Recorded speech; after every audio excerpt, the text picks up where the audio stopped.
Welcome to Alchemical Dialogues, an Amber Light podcast. Join Dr. Henry Cretella and Joel Lessies for their discussion on Change Yourself and Change the World, the unity of mysticism. The information provided on this website and these podcasts is for informational purposes only.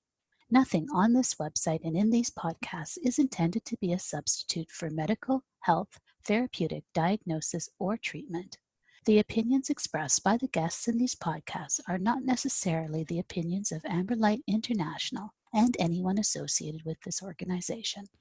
Please give a welcome back to Joel Lessies. Thank you for doing this again, Joel.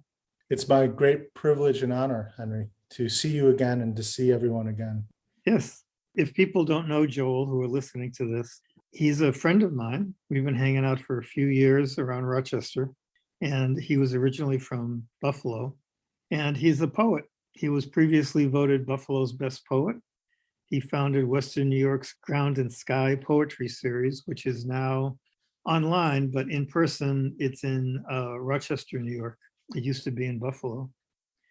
He created the podcast Unraveling Religion, and he just interviewed me for the podcast yesterday. That podcast explores world mysticism and spirituality. And he's in the process of working on his autobiography, Odyssey of Autumn's Breath, combining much of his life's poetry with prose. And I hope we can get a sneak sample of that a few times during the podcast. Definitely.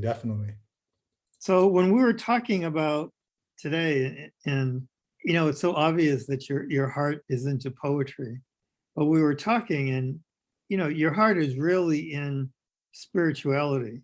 And it seems like for you, poetry is a way in and an expression of that.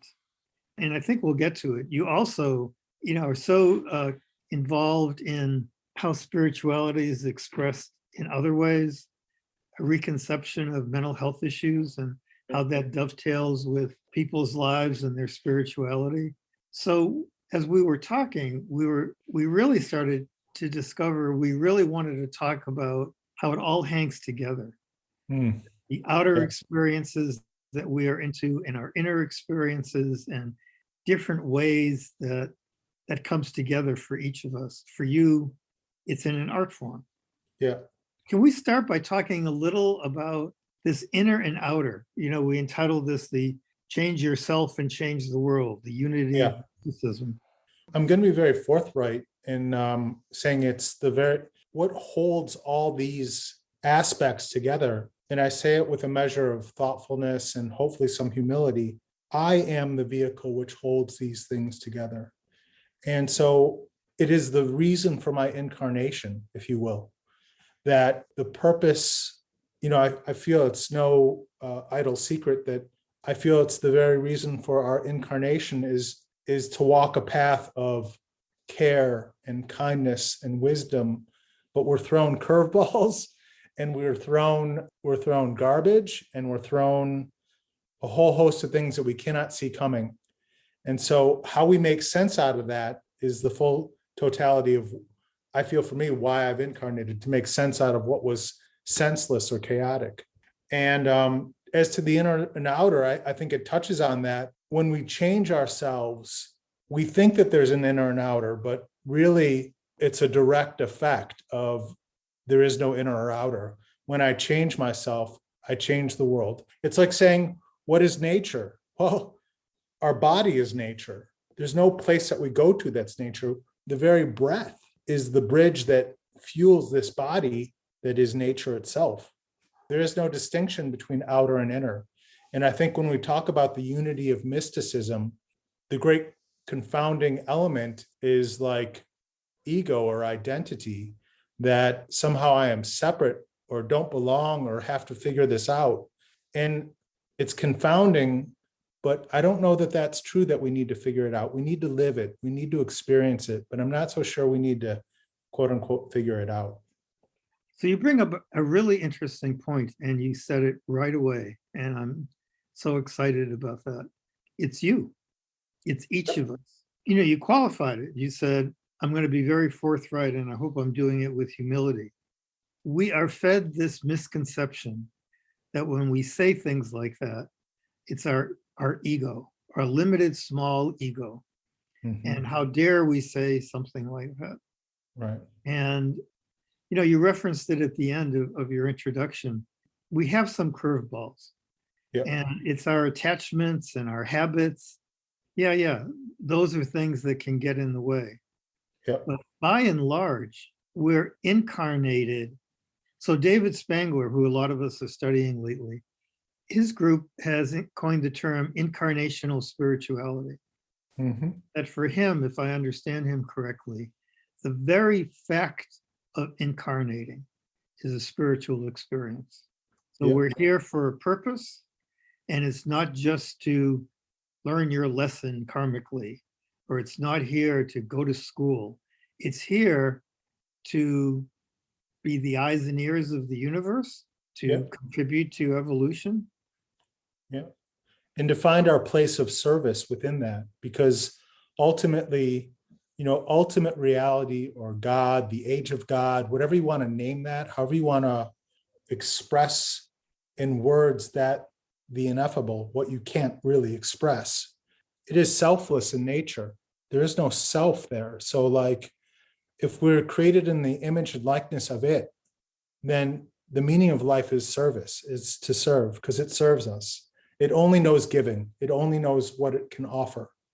And so when we reciprocate and give back by seeing how we might respond in thoughtfulness, awareness, and compassion, and find our mode of service, which is specific and unique to each incarnation, to each body, to each person, then we're beginning to touch on levels of understanding and meaning that may have been confounding before, but begin to unravel and make sense. I agree with you. Yeah. That if you limit yourself, if you limit your incarnation, then you're limiting your expression. You're limiting being of service. Yeah. Because you're always busy getting rid of something, getting rid of those gifts with which you were actually born. So for you, it sounds like poetry was one way that something came through. I say this, that life and poetry are like parallel worlds waiting to meet and merge, that they're like lovers yet to be. The practice of poetry is a practice of life. It's listening, responsiveness, becoming a conduit, emptying oneself that you might receive.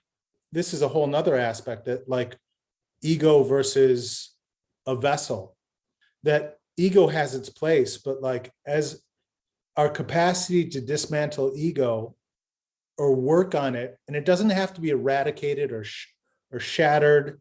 It can be a slow kind of like contracting of it, but it opens us to receive things that are under the surface that we know are there, but we can't touch, we can't understand, we can't express, because we have this psychic energy in us that is ego, that really, when we work with that ego and shape it in a way that it serves us instead of mastering us, then we open as a conduit to the divine. Then when you talk about Henry being the eyes and ears of the universe, it takes on a whole new level. That the whole notion of taste and see that the Lord is good is, to me, that this is all a gift. The body, the environment, all of it is just given. So do you have a poem that touches on that you can share? I have a few, and my signature poem that I feel was given to me by the universe is called Through the Day, and I've recited it before. It's a very old poem, but it's kind of like my personalized version of the Heart Sutra, if people are familiar with the Heart Sutra. The Heart Sutra is in Buddhist teachings, and it's known as maybe as a sutra, the kernel of Zen. But this is my version of that, which is called Through the Day. This night, moment walking, home with moon, shining mind, this moment itself. Autumn bends, turning in, moonward toward home. It is and is not here, still moon, no mind, same moment, never ending. Yes, So thank you. my mother died in 2019, and I struggled heavily with mental health stuff at that time. We had a very complex relationship, and she took to the grave events that may have happened that probably would have helped me in my healing, but she decided not to express them. But I said in the eulogy that I really felt was channeled for her, that kind of like, a poet's heart is really, it's something very special. And I think she had a poet's heart, but this fighting and struggling with life is not separate from poetry. It's not separate from a poet's heart. I'll talk a little more about that. In Judaism and Jewish mysticism, they say, or in Jewish teaching, they say that your father teaches you what to do, but your mother teaches you who you are. I think it's a very poignant teaching, at least in my family system, that my mother, I always envisioned her like all her houses were in Mars. She was a fighter, vehement for her beliefs. You could not put one past her, and she would call you out in a heartbeat. And, I always kind of like quietly saw her as like in retrospect, a kind of warrior, And I know that term is used very freely here. And there's an element of that capacity in me too, to want to struggle, to want to like struggle and overcome, to see. And in Bushido, in Budo, they talk about there's no enemy outside yourself. The only enemy is ego. So the whole totality of one's incarnation becomes how to dismantle and open that to what we really are, our true self. Yes, thank you. We had a note from Janice asking if you would reread the poem. Yeah, of course. So it goes like this: through the day. This night, moment walking, home with moon, shining mind, this moment itself. Autumn bends, turning in, moonward toward home.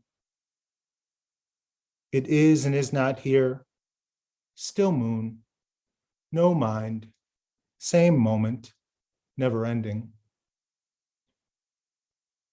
Thank you. Yeah.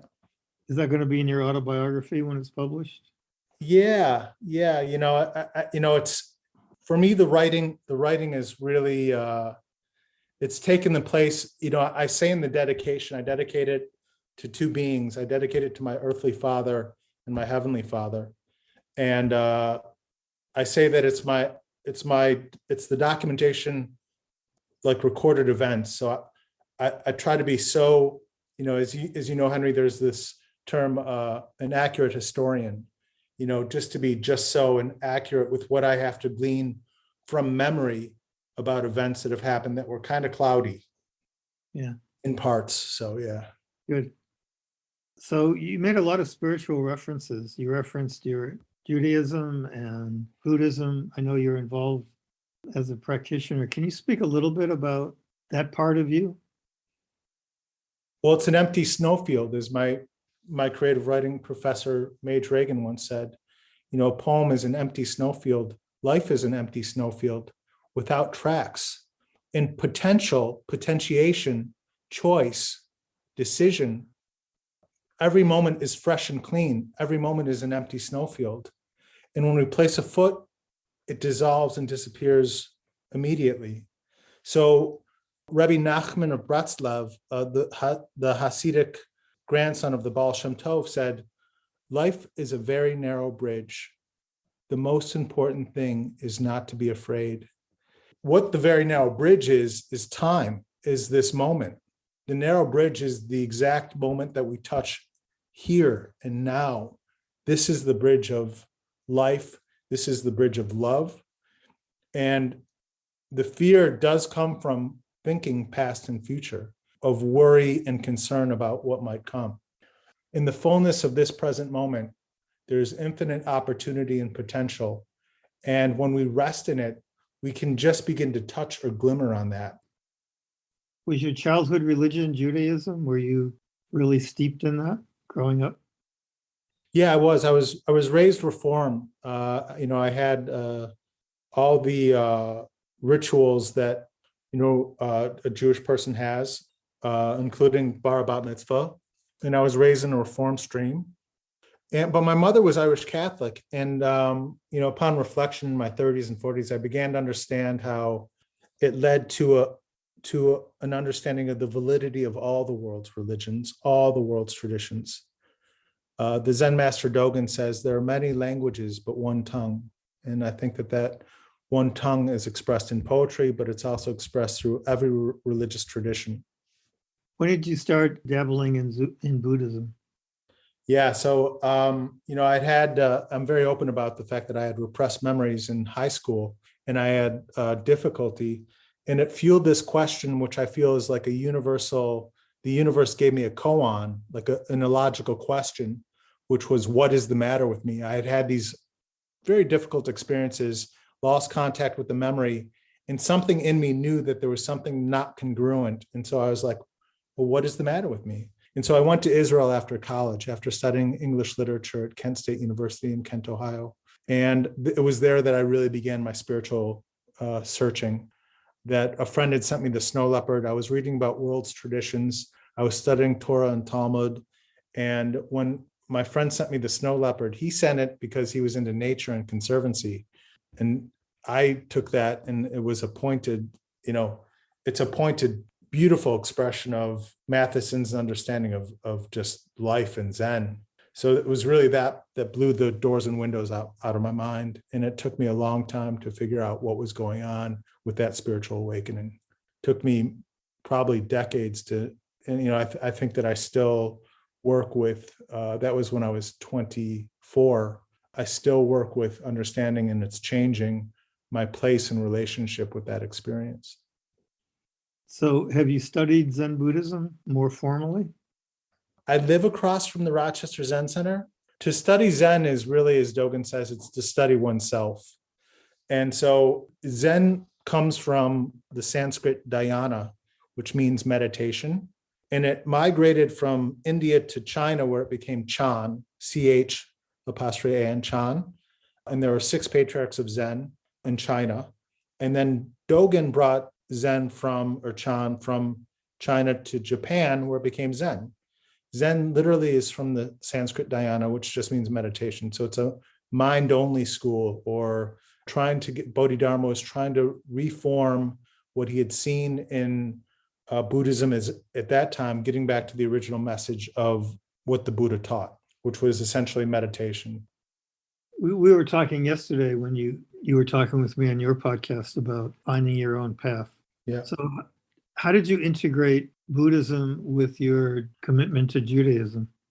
Well, I love this question. I mean, it's one of my favorite writers is Matheson, and he said that Zen is known as the religion before religion. Its practice is so not belief oriented. It's beyond words and letters, that there's nothing that the formation of language or belief can be an impediment to perceiving reality.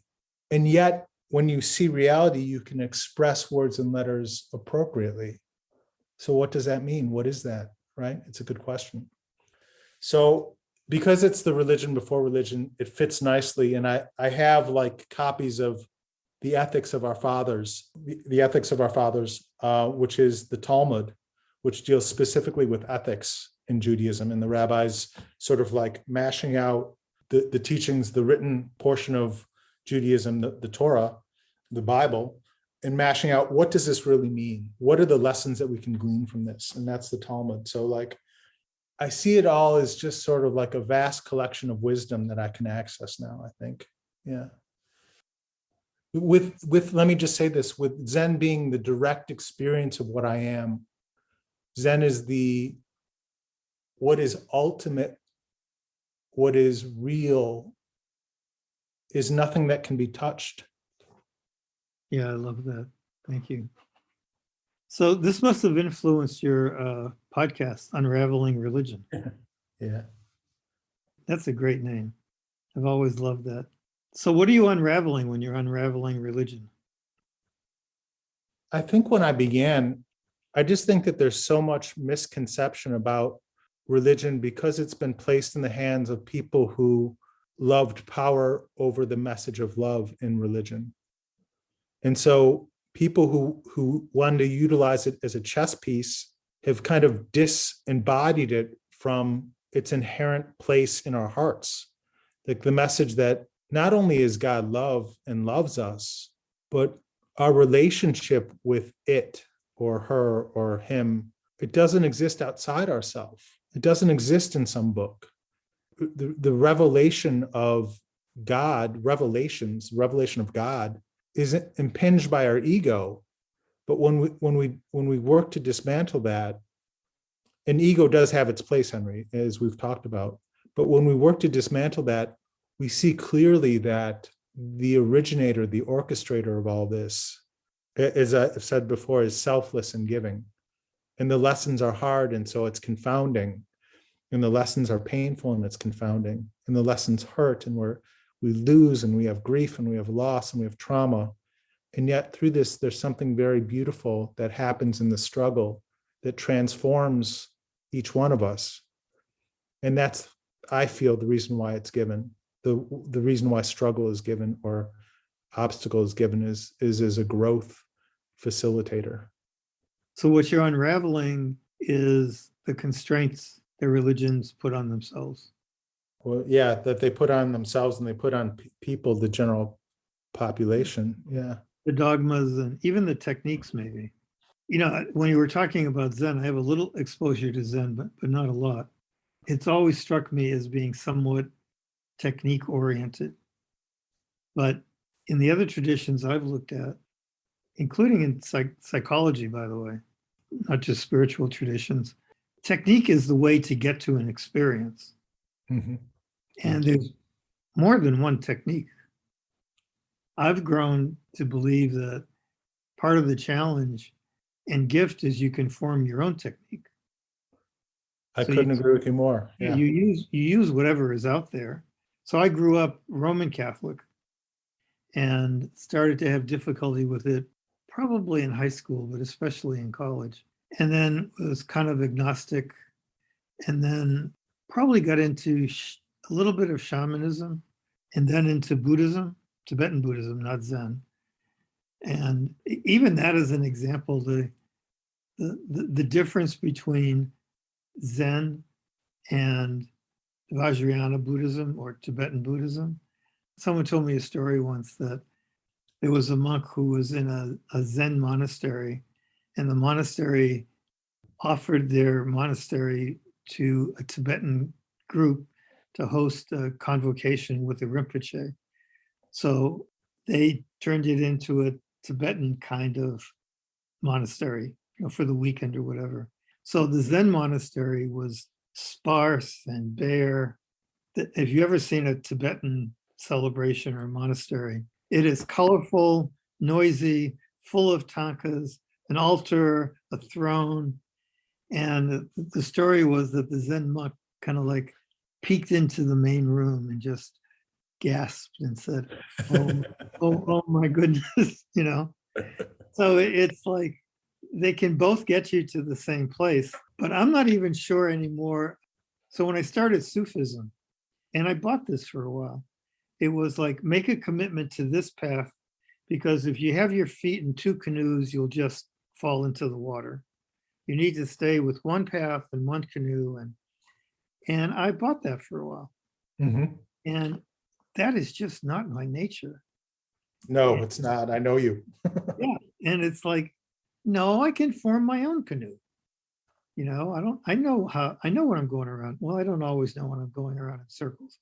And there were some teachers I had in the Sufi path. And so I'm studying Sufism. And then in an organization, a Sufi organization that I was not a major part of, but it's kind of like a cousin organization. The head of that organization was a Sufi teacher, but he also had a Buddhist teacher, and he had an Indian music teacher. And I looked at that and I said, well, he didn't go crazy. He seems to be in a very nice direction. And then one of my favorite Sufi influences is Murshid's teacher, Samuel Lewis, who was an American. And he got recognized. He traveled to Asia, and he got recognized as a Dharma transmitter. Was given a robe, and he was a Zen master. And he traveled to the Middle East, and he was recognized as a Sufi master. Mhm. And then he also taught Christian mysticism, Mhm. all wrapped into one. Yeah, yeah. So, yeah, more and more I'm thinking techniques are like the finger pointing away, but they're not the only finger. And if you can tolerate more than one finger, or you need more than one finger, you do it. You do it. I couldn't agree with you more. And my affinity for Zen and Judaism is specific and unique to me in this incarnation. So I certainly don't mean to promote ever.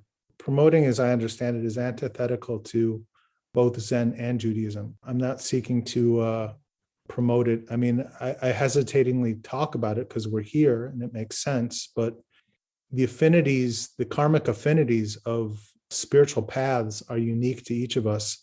And so I pulled up this quote by T.S. Eliot that I think is really relevant. And it says, "We shall not cease from exploring. And in the end of all our exploring, we will to arrive where we started and know that place for the first time."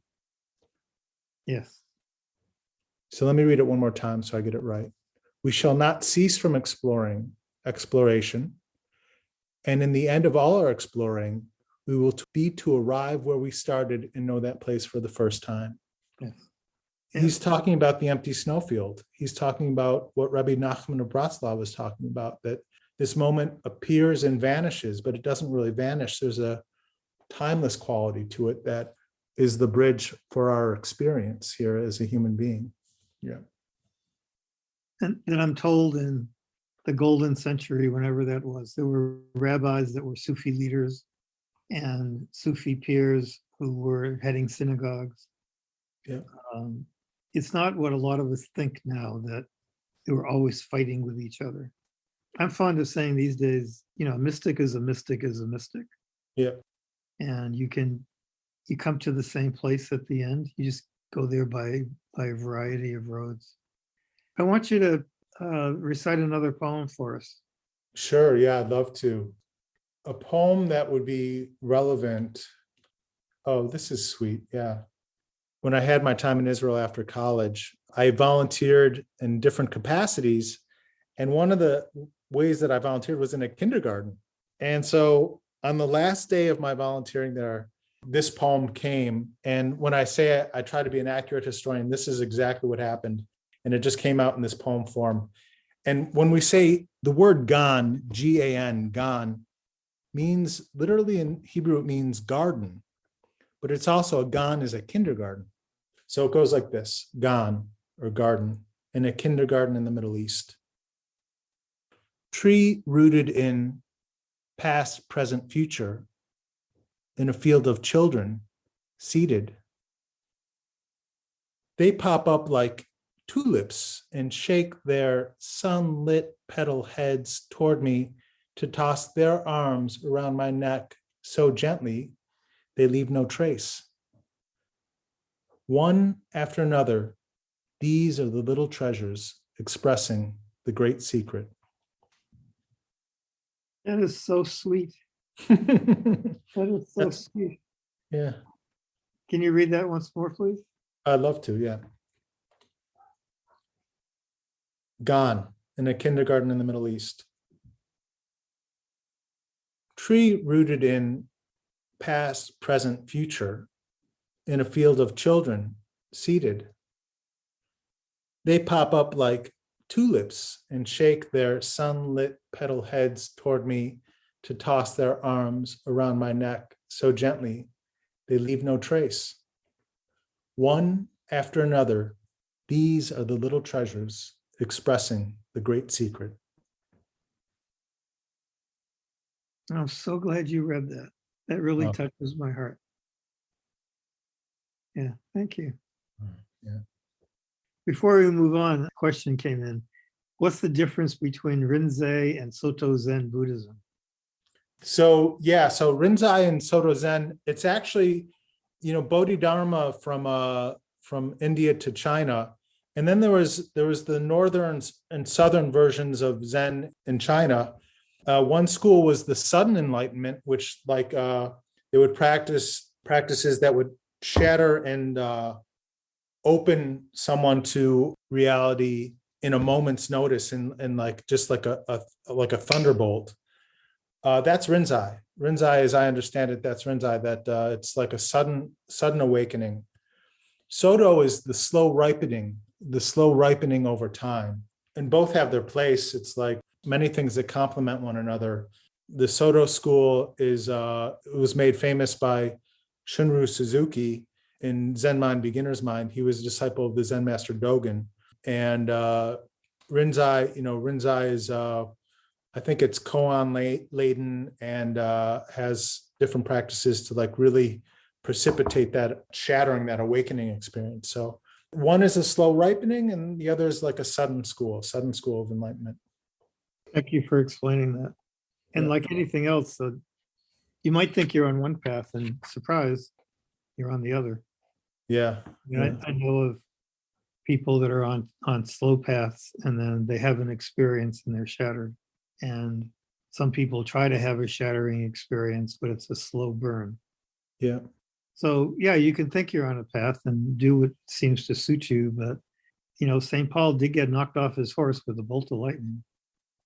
So I know in all of this, because you and I have talked, this has also influenced your commitment to reconceptualizing mental health issues. Yeah. So in the very beginning, when we spoke about the reasons for incarnating, this is one of the sort of like, I am certain, and forgive me, I don't mean to project my certainty onto others, but for myself, I am certain that I have a mission here.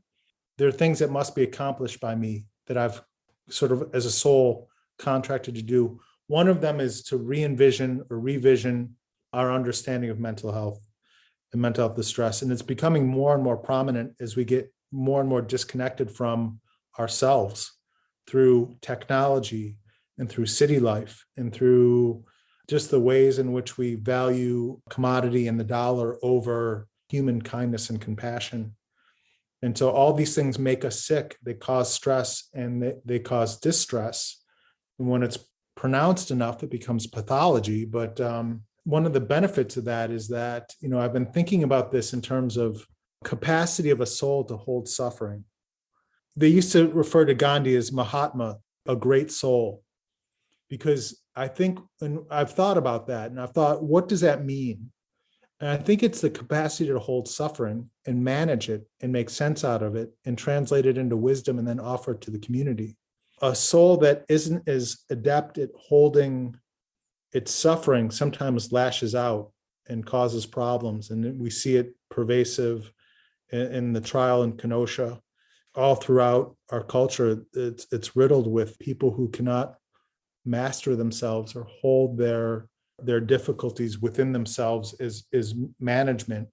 And so this really informs our mental health, because one of the things in indigenous cultures is that psychosis, the very nature of psychosis, is considered a spiritual awakening. I befriended Phil Borges, or he's befriended me. We're friends. And what he's come to learn, and he did the documentary Crazy Wise.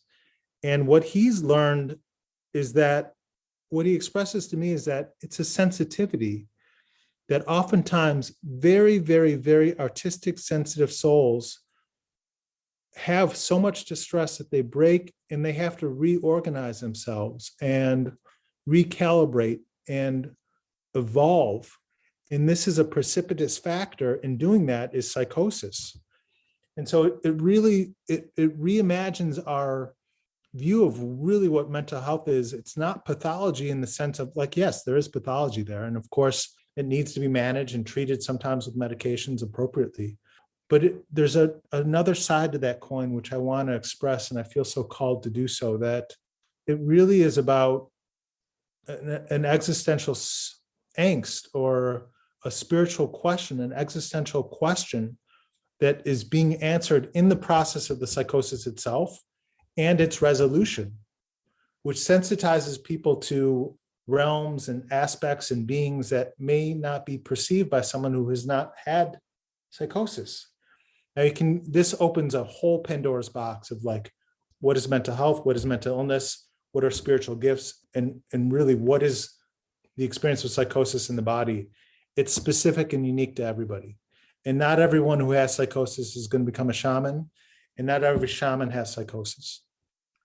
Right. That's part of what makes it so difficult. I remember when I was in training as a psychiatrist, I got enamored with R.D. Laing, and he spoke much of what you're talking about. And then the critique was he also hurt a lot of people. There are some people who have to come through the experience, but there are some people who have to make sense of what happens to them. Yeah. Suffering they're going through. And they can't heal unless they make sense of it. There are other people where they have to seal it over. And if you try to help them make sense of it, they have more suffering. So it has to do with their capacity. So much so. I couldn't agree with you more. And that can be a hard decision. And I don't think we talk about that enough. Well, I think that's what you just said, that we don't talk about it enough. I just like, I feel part of what I'm compelled to do is to lay that option on the table, or that kind of like potential, and let people make up their own minds. Yeah. The other thing that I recognized early in my training, we would talk fairly often about what precipitants in a person's environment might be contributing to the suffering they're having. And also differentiating, this would usually come up in grief and depression, differentiating, well, is this a normal reaction to a tough event? Or is it a clinical syndrome that's beyond what you would expect given what happened to someone? Like an organic biological basis, yeah. Yeah, I mean, right. And usually that one would usually come up around grief. So somebody is grieving, and has it kicked over into some sort of clinical depression, or is it the grief you would expect? And you would treat one and support the other. Yeah. But there was an attention being paid to, is there something in the environment that's causing this? More than just relations with family, like there is a toxin in the environment, what's going on? And then the field started to shift into, it's all oriented to brain and to your person. What is it in you that's not functioning correctly? And it was a subtle shift. I guess I was aware of it, but the 1990s, I think, were the decade of the brain. And my experience as a psychiatrist is you would talk about what's going on perhaps in the family that's contributing to something. Yeah. Or was there a major trauma for post-traumatic stress disorder? But other than that, there wasn't as much attention I felt being paid to, you're a sane person in a crazy environment. So we're trying to fix the person to adapt to a crazy environment. Yeah. The problem is the environment's crazy. And it's not changing. And it's getting worse. And I remember I was training some people, and I would point out to them, I don't think this is talked enough about either, that it turned into an ethical decision. I felt like I was making these ethical decisions.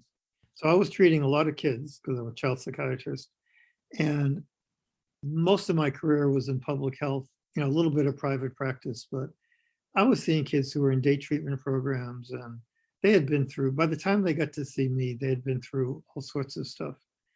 And I started using a lot of medicines because of this interesting that happened during my training. But the biggest reason is I could see this efficacy. Something was happening that was useful. Yeah. At the same time, the story, I just got so tired of the stories. Sure. The trauma, the stories, the dysfunctional environment, the school systems. So all of that stuff. And I remember it's like, well, they're in psychotherapy. They've been to family therapy. They've had physical exams, and I can't find anything. We weren't very good about looking at toxins in the environment. Right. That was probably way underrated. It's still not looked at enough in psychiatry, I think. Yeah. But I remember the decision would be, this child is really suffering. They're not adapting. And I know there's some craziness going on. Yep. At the same time, there's a lot of people who are trying to help. And I think this medicine could help them tolerate what's going on. Mhm. And by this time, and this is a guess, there may be some biological dysfunction that has been caused by the years of dysfunction. And there's some data to support that. So there would be this decision of, well, you can just keep on suffering, or I can try using some really powerful medicine, the least powerful that I can find, that could help you adapt. Right. While you continue, or the system is trying to continue to work out some of this craziness that's going on. And those are ethical decisions, and part of what brought it home to me is It's also an art. It's not less a Well, science, more an art. oh, Yeah. absolutely, right. And my objection is, I remember having one middle school age person. It was really complicated, and we were trying a bunch of medicines, and this wasn't craziness in his environment, as best I could tell. And it was really funny. I tried one medicine that I didn't think was going to help that much, but it was pretty safe. And I had to do something. He was really suffering. Yeah. And it worked more than I expected it to work. So it wasn't like perfect, but it was the biggest relief he had found in a while, right? So we were both pleased and surprised, and his parents were surprised. Meanwhile, he has all these other issues, and he's on this bunch of other medicines. And I'm trying to figure out, does he really need all of this? And I think it's time we try to get him off some of these medicines. Mm-hmm. And I started to speak to him about that. He glared at me. I'll never forget this. He glared at me. Yeah. And he started to shake. And he said, "You're not talking about that medicine, are you?" And I said, No. That's not the one I was thinking of. And he said, "Don't you ever take me off of that. That's the only thing that has been helping me." Like a visceral response. Yeah. Well, it just reminded me, he was so aware of how much he had been suffering. Yeah. And when he got some relief, he was saying, basically, "Are you crazy? Yeah. What are you doing? Don't do that to me." And so I had to reassure him, no, it's the other ones I want to play around with. Right. So, it's a tough decision. And I think, as a psychiatrist, I felt, even though I was doing mostly, by the end, I was doing mostly biological work and a lot of medicines, and other people that I was consulting with were doing the therapy and the family work. And I felt like the field was getting way too, it's kind of like I helped open Pandora's box. Yeah. I made my name in Rochester, where I practiced, because of just this accident that happened when I was in training. That's when you started using medicines more in child psychiatry. And I developed this reputation because I had a few really difficult individuals, and they got really helped. I had a supervisor who knew what they were doing, and we tried medicine, and it was like, oh my God, what a godsend, right? Yeah. Well, I developed this reputation, and it's like I started getting referrals from all over the place. And that's not the kind of practice I thought I was going to have, And It never is. but We're always surprised by what at comes. the same time, the point I'm trying to get to in a roundabout way, I also felt like I helped open Pandora's box. Then it turned into 10 years later, it was like, if you sneezed, you had to go on a psychotropic medicine. It used to drive me nuts. Yeah. And I would get these kids that were on these complicated regimens, and I try to figure out, how did you get on all of this stuff? Right. And occasionally I'm the one who did it. And there was somebody else that I remember talking to a parent and saying, "Please promise me, if you ever go see another doctor, you will explain to them how careful we were. And it took us years to get to this point. Because if anybody looks at this just really quick, they're going to say, what the heck is going on?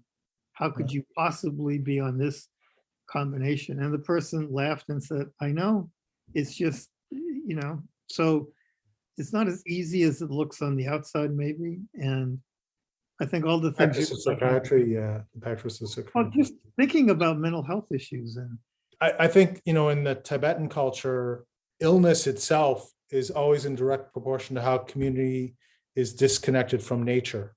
And so if you look at our cities and sort of like prepackaged food and just sort of the ways in which we're disconnected from the organic process of what we need to live, the prepackaging comes at a cost, and that cost is our mental health.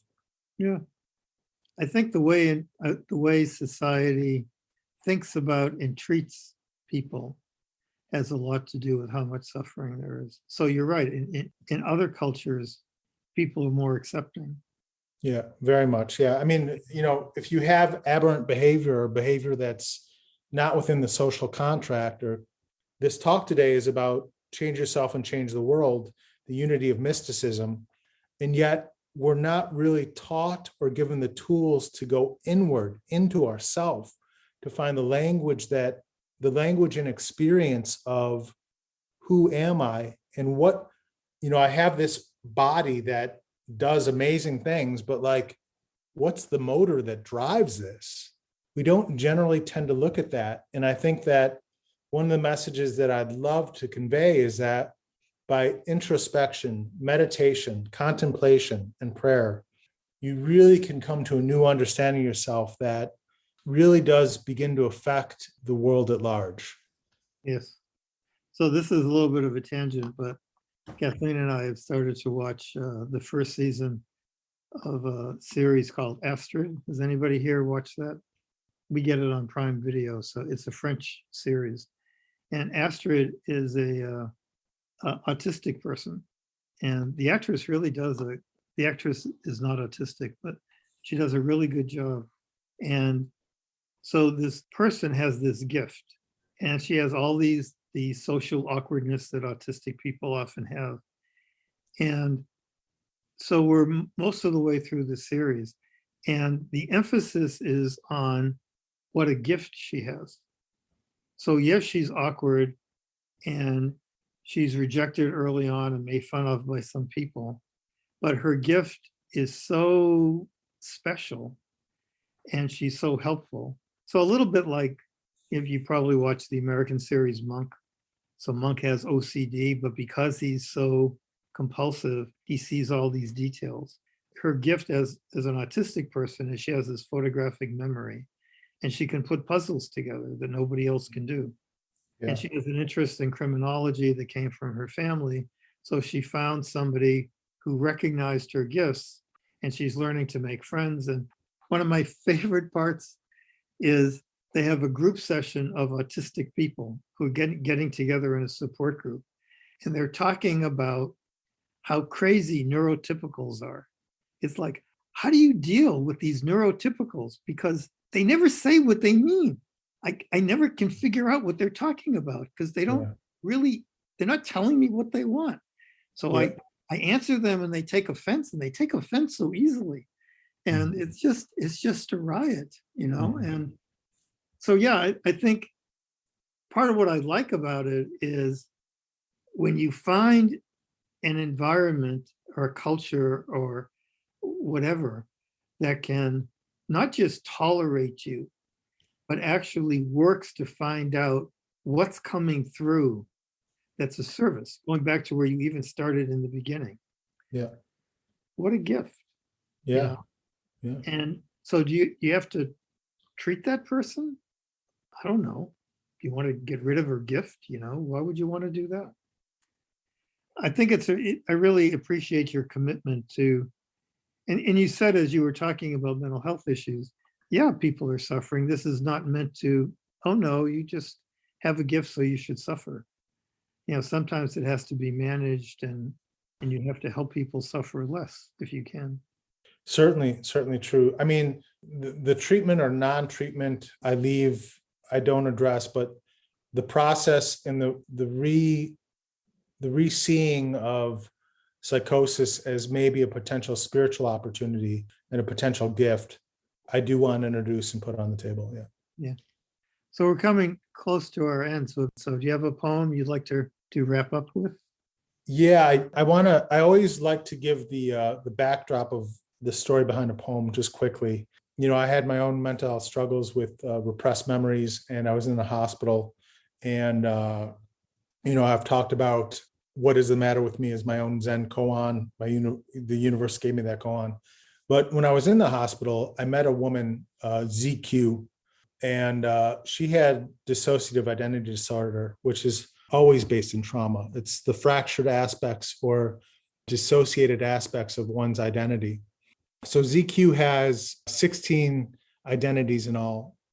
And this is sort of a compendium to the Through the Day poem, in that I feel like if I could convey how this came in a blinding torrent of like my hand scratching on an envelope with a pencil. I had no idea what it was, what was being said. And I think months or weeks later, I looked back and saw a poem in it. And this is the poem. It's called One True Season, a poem for ZQ. ZQ has dissociative identity disorder with 16 identities in all.